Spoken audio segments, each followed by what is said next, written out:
Buenas noches, vamos a conversar sobre la administración financiera.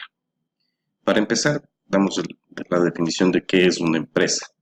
Una empresa es una organización de personas que comparten unos objetivos con el fin de obtener beneficios. Una empresa también se le puede considerar como una unidad productiva, agrupada y dedicada a desarrollar una actividad económica con ánimo de lucro. En nuestra sociedad es muy común la creación continua de empresas. En general, una empresa también se puede definir como una unidad formada por un grupo de personas, bienes materiales y financieros, con el objetivo de producir algo o prestar un servicio que cubra una necesidad y por el que se obtengan beneficios. ¿Qué es una función financiera? La función financiera de una empresa es aquella que se define como para emplear el dinero en la empresa. Su objetivo principal es obtener el mayor rendimiento posible de los bienes monetarios que posee la institución. El flujo de dinero de una empresa se divide en dos partes: una corriente de salida, la cual se debe a la adquisición de bienes para producción y servicios necesarios para la empresa, y una corriente de entrada, la cual proviene de las aportaciones de los inversionistas, así como de préstamos que pueda solicitar la empresa, y principalmente las ventas de productos que realice. Como parte de la estructura financiera, existen algunos factores que se los debe considerar o tener mucha importancia y darles el seguimiento oportuno. Una de ellas es el apalancamiento, que puede resultar positivo o negativo. Este es un incremento modesto en las ganancias antes de impuestos, dará un gran aumento a las ganancias por acción, pero a la vez incrementa el riesgo financiero. El costo del capital, que es la estructura financiera, debe enfocarse en disminuir el costo del capital. El capital por deuda y por acciones preferenciales son fuentes de financiamiento más baratas en comparación con el capital accionario. El control, pues se lo debe considerar en toda la estructura financiera, que el riesgo de pérdida o dilución del control de la compañía sea bajo. La flexibilidad, ninguna empresa puede sobrevivir si tiene una composición financiera rígida, por tanto la estructura financiera debe ser tal que cuando cambie el entorno empresarial, también debe ajustarse la estructura para hacer frente a cambios esperados o inesperados. Y por último, hablamos sobre la solvencia. La estructura financiera debe ser conformada de tal manera que no existe el riesgo de una insolvencia para la empresa. Para una fortaleza financiera vamos a ver 4 trayectorias que pueden tomar. La primera es una trayectoria objetiva, es la que toda empresa busca obtener, y es que exista una posición de capacidad de ingresos positiva y una capacidad positiva también para pagar.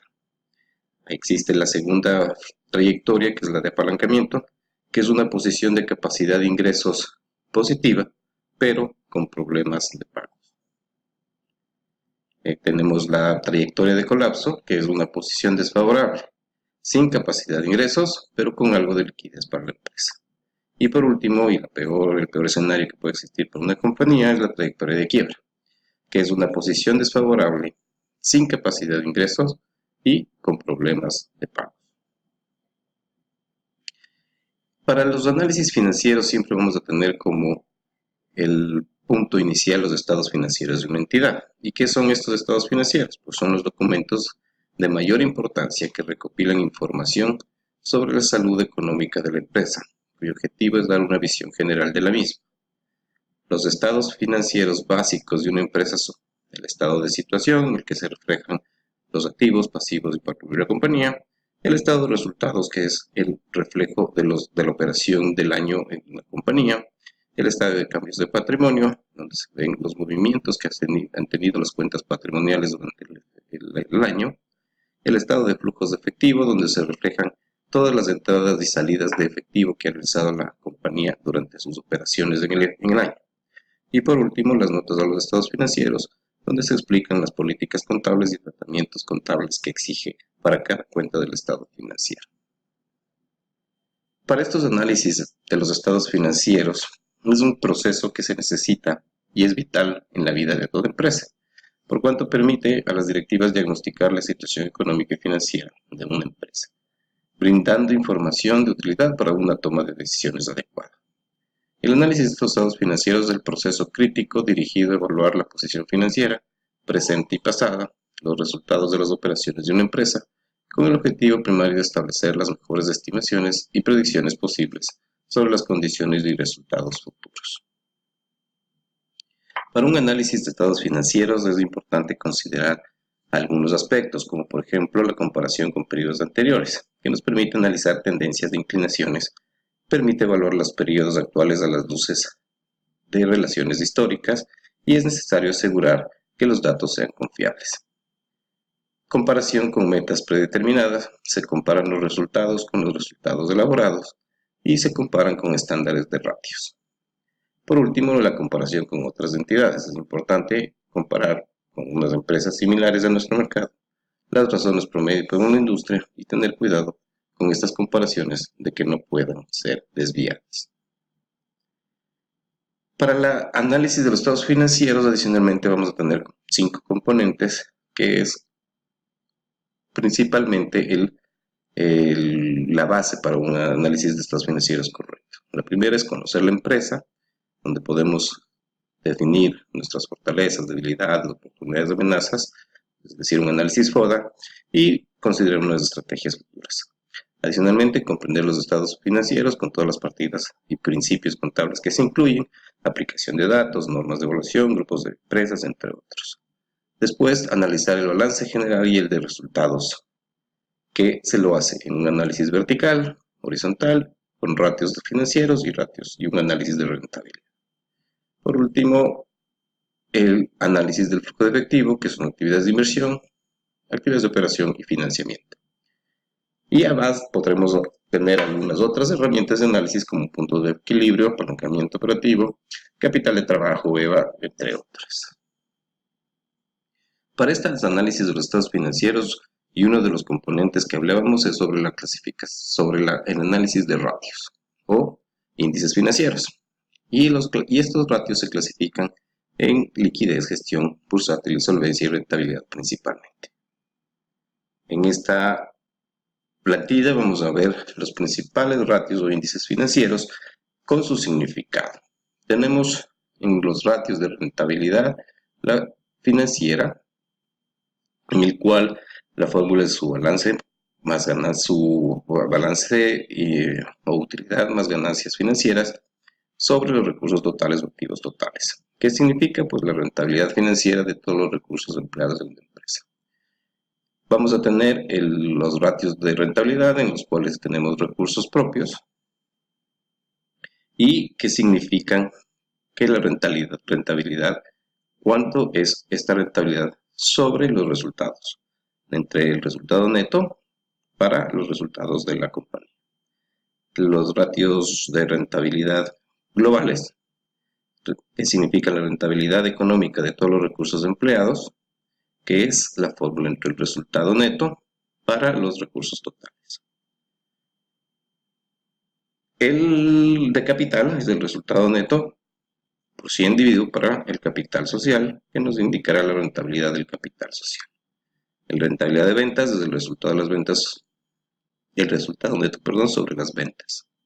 Y el último es el margen sobre las ventas, que es el margen dividido para las ventas. Tenemos otros ratios como son el de tesorería, que nos indica la capacidad para atender las obligaciones de pago a corto plazo sin vender existencias. En cada uno de ellos se presentan las fórmulas como podemos ver en la plantilla. La liquidez es la capacidad para hacer frente a obligaciones a corto plazo basándose en la realización del activo circulante o corriente. El otro que podemos encontrar, otro índice o ratio, es la autonomía, que es la autonomía financiera que indica nivel de autofinanciación para una empresa.